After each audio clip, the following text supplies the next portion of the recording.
What's up, everybody out there? How you doing? We're covering Nancy Wilson. That's right, jazz diva. Nancy Wilson, she's up next.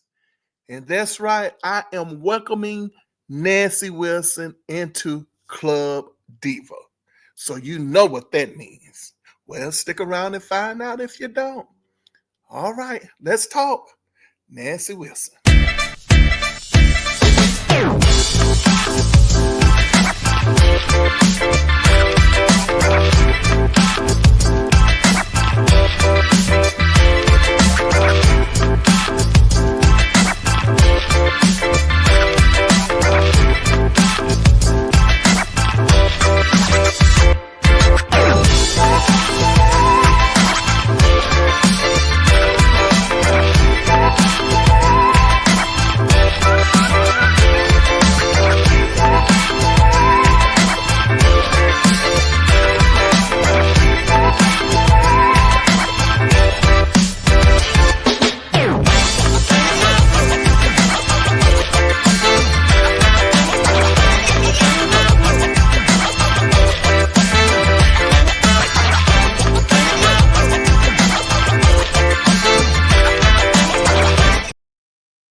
What's up, ladies and gentlemen? Welcome back over here to another episode of Peppy's Point of View. I'm your favorite host, your favorite R&B historian, your favorite music critic, Peppy. And this month is Black Heritage Month, okay? I'm just going to go with the times, right? I'm not saying Black History Month. I'm going to be updated with the rest of you and call it Black Heritage Month. And ladies and gentlemen, I decided earlier in this month to go over the top Black female albums of all time. I looked up that list and, well, let's just say, we know how we are about these lists, as I've said before. You know, sometimes we're like, huh, what? What were they thinking about that album? Or why this particular diva? And why not that album? And why not that diva? And so on and so forth. So the list can be quite controversial, right? Well, anywho, I've definitely have gotten off track from that particular list. I have, but that's all right because we're still covering some R&B divas, and today you're in for a treat. We are covering Nancy Wilson. That's right, ladies and gentlemen, jazz diva Nancy Wilson. How did I come across Nancy Wilson? Well, you know, I have featured her once before over here when I was doing, I think I was doing the Black History Month post back in the day, but I mean, excuse me, back last year. And I just mentioned her. Matter of fact, now I know how I mentioned her. I covered jazz divas, and I made a post about Nancy Wilson when I was covering jazz divas, but I never got around to listening to jazz albums, those albums by those divas. Well, anyway, and so what ended up happening, I looked at someone sent a message, a post under a Jennifer Holiday video that I did, and one Marilyn Abel, I think that's right, one Marilyn Abel made a comment under one of my posts and mentioned Nancy Wilson. And so I was like, you know what? I'm going to go over and I am going to cover Nancy Wilson. So yes, I went over and I listened to her album. Now, out of all the albums I could have listened to by Nancy Wilson, what I decided to do, I said, I remember back in the day, I remember two things about Nancy Wilson back in the day. Number one, her version of a song called If I Could, I loved it. And I also remember her version of The Emotions, Don't Ask My Neighbors. So I was like, you know what? Let me find out what album that song was on, Don't Ask My Neighbors, and I'm going to listen to that album. And of course, you guys should know over here by now that I am definitely into my 80s and divas in 1988, 89, and 90 are definitely my years when it comes to my favorite divas. And this album by Nancy Wilson, believe it or not, I believe it was a 1989 album, or it could have been a 1990 album. I think it was a 1989 album or 1990. Let me see. I want to make sure, but it was one of those years for sure. And I remember seeing that video and saying to myself, like, wow, I really like Nancy's rendition of that song. And so here we are. We're covering it today. We're covering the album. And so for those of you who are new around here, first of all, I want to say thank you guys so much for supporting me and for all that you do. I want to thank you guys so much for that. Definitely. And also, too, I decided to do something different. I don't know. It was just kind of on my mind. And I was like, other people do it. And so why not? I'll do it as well. And so if you guys want to support, if you just want to say, hey, Kareem, we like what you're doing out there. And, we want to support you in some kind of way, so on and so forth. I'm going to definitely tell you, feel free to support the channel. I see everybody else supporting channels and things like that. So I was like, okay, hey, if you guys want to support me, you can always look me up on PayPal. I'm not with the Cash Apps and all of that stuff, but I definitely do have a PayPal. So if you have a PayPal account and if you want to donate to the channel, then by all means, feel free to donate. Hey, it is what it is. I believe that if you give, it is given. Good measure, pressed down, shaken together, and running over. And I want to say that too, simply because, it takes a lot to do what it is that, we do. And I, kind of wanted to stay away from, that part of, the YouTube experience where people are, asking for, if you want to support donations, so on and so forth. But, you also have not because you ask not. So if you want to, I appreciate you guys so much. On that note, moving right along. So the album, A Lady, hold on, you guys. I got to get back on track. The album is called, where is that album? Well, I know the name of the album. The album is right there, obviously, in front of me right now. It's called A Lady with a Soul. But I'm looking up the actual album. And it's around here somewhere. So it was 1990. So it was released on Columbia Records in 1990, okay? And so let's find out a little bit something about the album. And I feel like I kind of got sidetracked and I'm all over the place. That's right. I was basically saying, for those of you who are new out there, basically what I do is I just do music reviews. At the end of the day, we talk about, some of my favorite R&B divas, or in this case, jazz divas. We talk about the music. 9 times out of 10, I will go over the album song by song. Sometimes I would say, oh, well, this song reminded me of this diva, and that song reminded me of maybe this type of producer and production, so on and so forth. And also, too, I kind of like cover the diva's career in a roundabout sort of way and kind of get a feel of what it was that was happening with that diva in this particular album that I'm covering. So right now we're covering A Lady with a Song by Nancy Wilson. Now, in the beginning of this video, I told you guys, I said, Nancy Wilson, welcome to Club Diva. And I'm going to say right now again, Nancy Wilson, welcome to Club Diva. Just a brief description of this album, and it's not a lot. A Lady with a Song is, of course, an album that was released by Columbia Records. It was Nancy Wilson's album.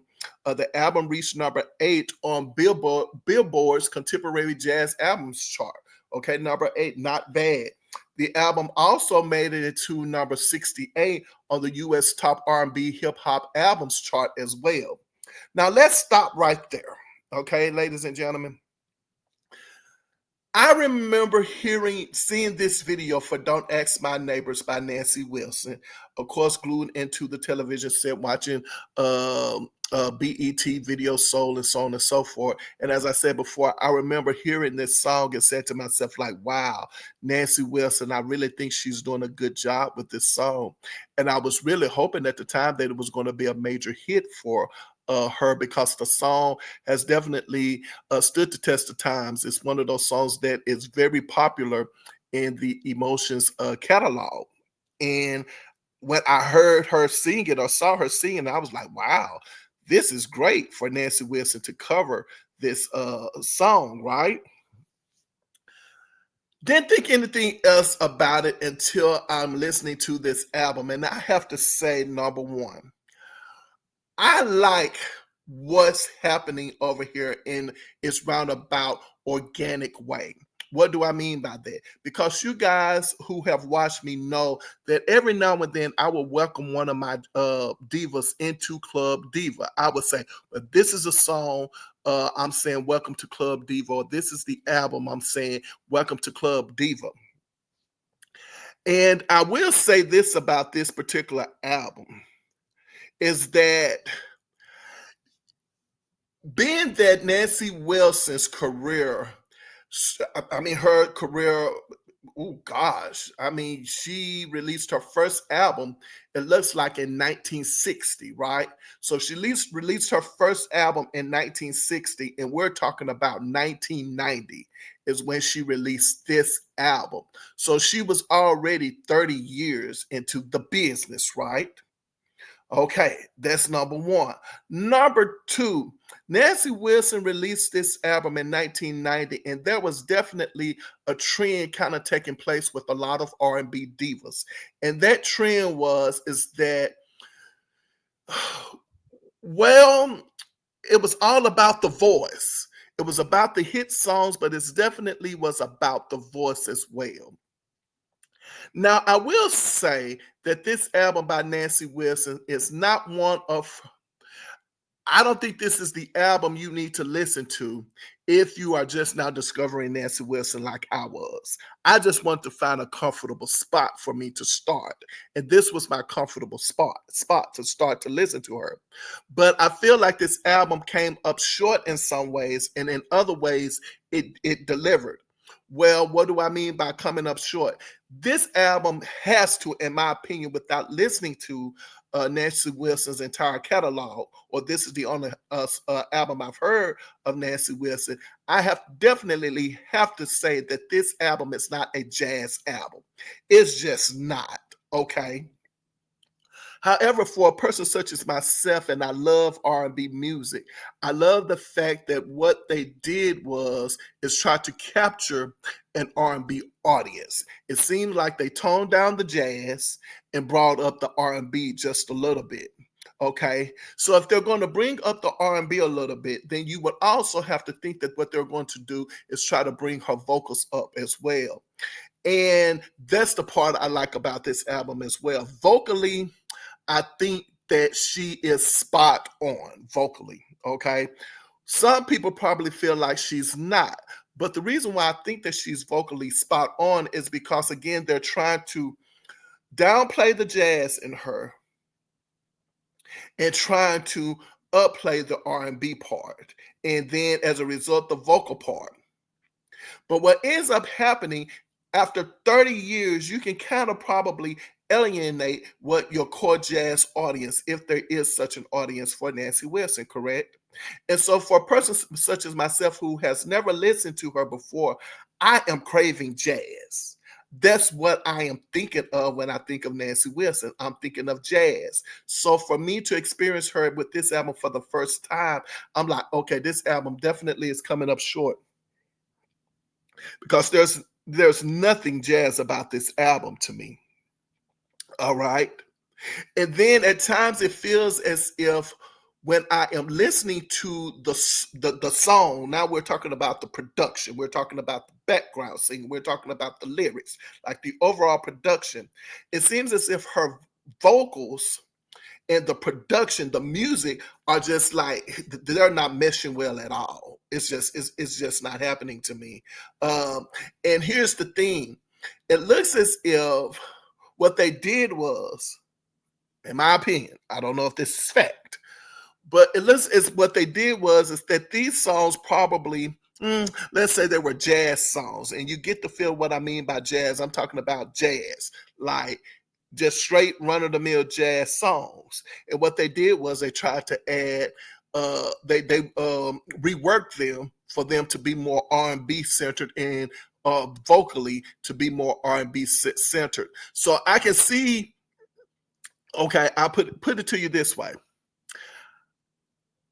you don't necessarily think. Well, let me say it this way. I don't think we take jazz music seriously when it comes to production and when it comes to lyrics, right? So production and lyrics part is kind of like, okay, well, it's jazz. We know you're playing around. You know, you're finding your spot. It's all about an improv, right? With the way you play.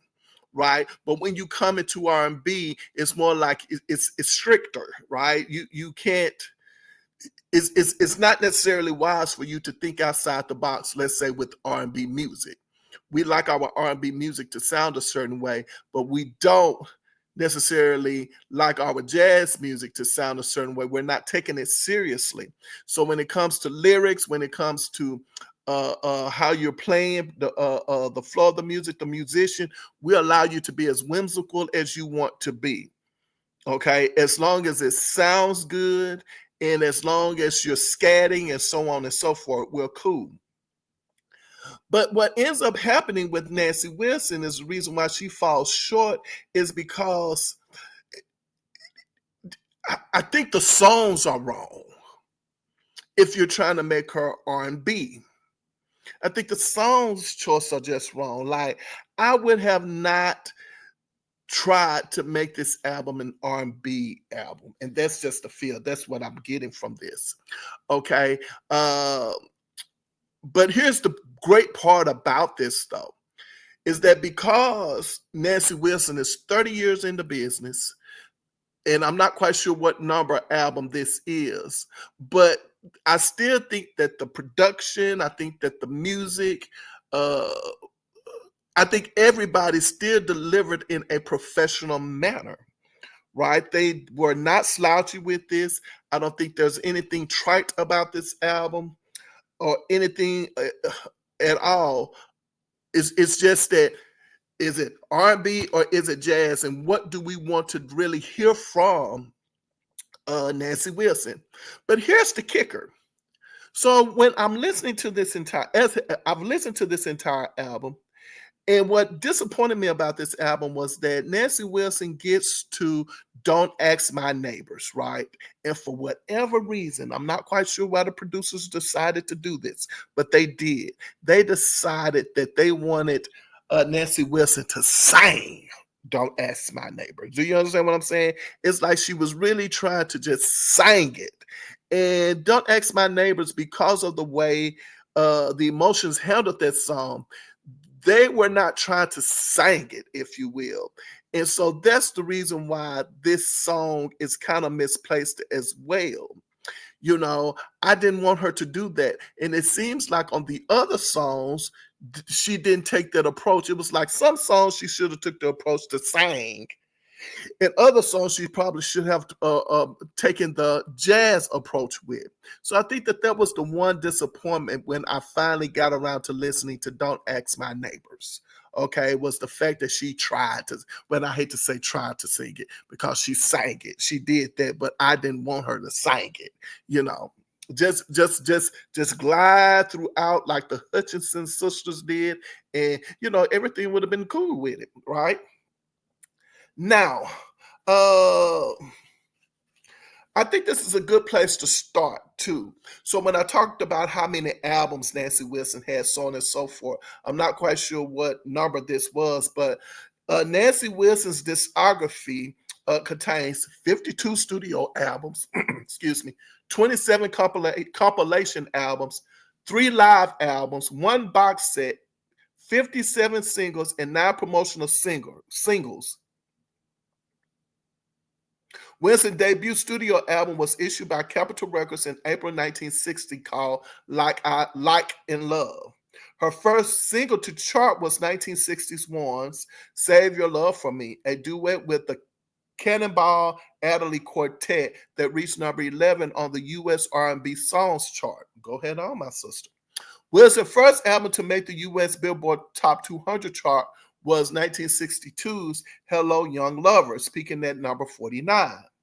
The 1963 the 1963 studio LP, Yesterday's Love Songs, Today's Blues, was her highest charting album up to that point, reaching number 4 in the US. In 1964, You Don't Know How Glad I Am became Wilson's highest peaking single, reaching number 11 on the US Hot 100, number 2 on the US Adult Contemporary chart, and number 6 in Canada. Its corresponding LP, How Glad I Am, reached number 4 in the US. So that's what we have here, ladies and gentlemen. I mean, we definitely have a career that has that stood the test of time, right? So now that I'm listening to this album and I'm getting a feel of how things are kind of connecting. So now what we're going to do is we're going to go to the singles on the album or the songs on the album. The first song, Do You Still Dream About Me? I don't know why, but I'm definitely thinking Vesta or Tina Turner. There's something about this groove. I'm saying to myself, I've heard this before, and it sounds like to me that Nancy is definitely teasing us, especially for those of us who want her to be, as I like to call it, in the rafters, right? I want Nancy in these rafters now. I'm like, I think she can do it. I feel like she can pull this off, but she's kind of teasing me a little bit. Then we get to the next song, Now I Know. And this is where I start to say it sounds like the production and the vocals are just not matching. This is the time where I'm saying, okay, do I want Nancy to be R&B or do I want her to be jazz? We are confused. The next song, Time Out for Love, love it. Don't Ask My Neighbors, I love the song just in general. It's just a great song, okay? And I've already told you about how I felt about Nancy Wilson trying to sing this song, okay? So far, so good. I've gotten to track 4, and I'm liking definitely 3 out of the 4 songs. Then we get to the 5th song, the title of the album, Elated with a Song. And as I said, this is the first time that I'm listening to her. And as I said, this is probably now I'm thinking this is not the album for me to start to listen to Nancy Wilson. Nancy Wilson, it's just not it. But as I said, I think she approaches the music with sincerity. She has the poise for it. She has the appreciation and the respect as she possibly could muster up, for a song. Okay, so you can definitely get that from, listening to this album. And then we get to the next track, That's What I Remember.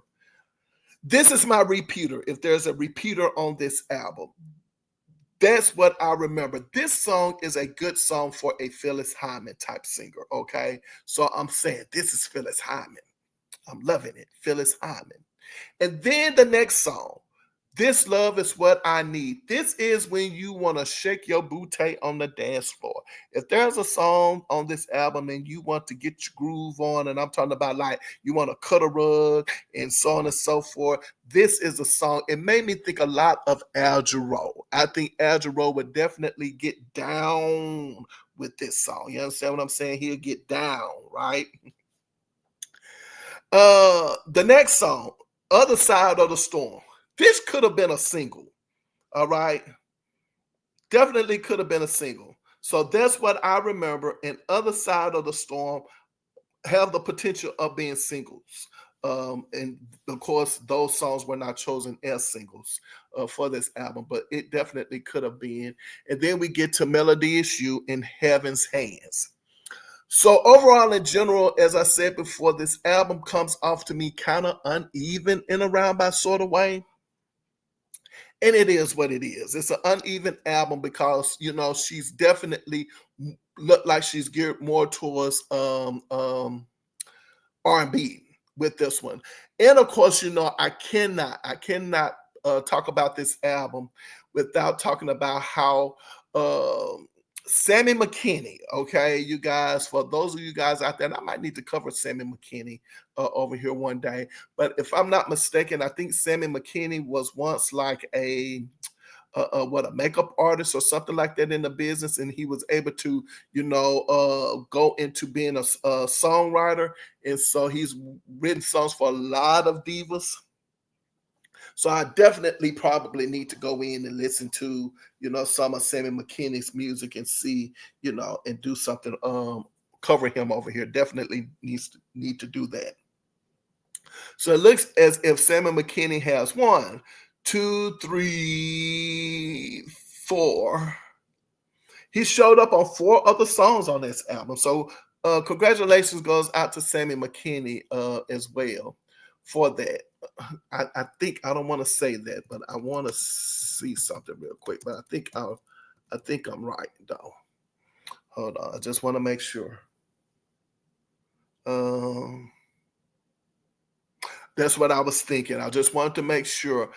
Sammy McKinney, he passed away. I just wanted to make sure of that before I even, made that comment. But yeah, Sammy McKinney, he is no longer with us. But as I said before, he's a well-respected gentleman, in the music industry. And so, as I said, I probably want to cover him eventually and talk about him briefly.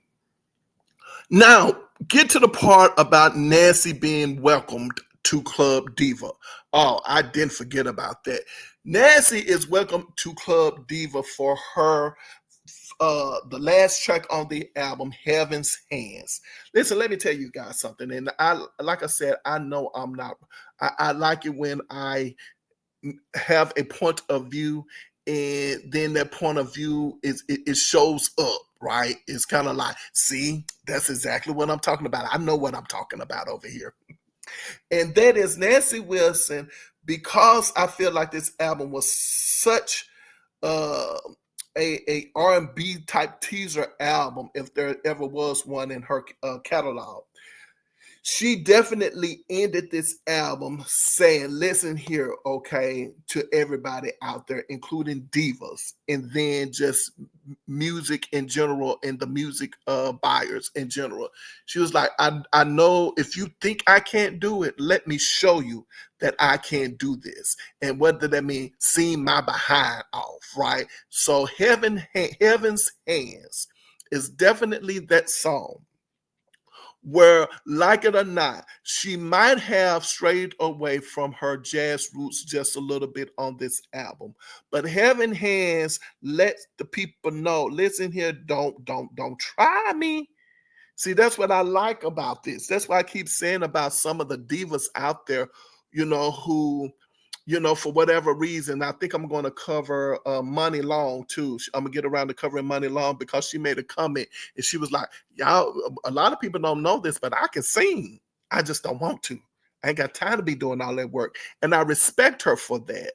You see, but for me, I think at the end of the day, if you can do it, just do it one good time. Just get that song out of you. Just get it out the way, so that if there's any naysayers that say you can't do it, then go ahead on and just say, hey, if you're wondering if I can do this thing or not, that's the song. This is the one I'm going to show you, and I'm going to leave you with that one, because see, after that, I have nothing else to prove. And I think that it was so wonderful for Nancy to do that with Heaven Hands. I mean, the lady sang that song. She sang her behind off.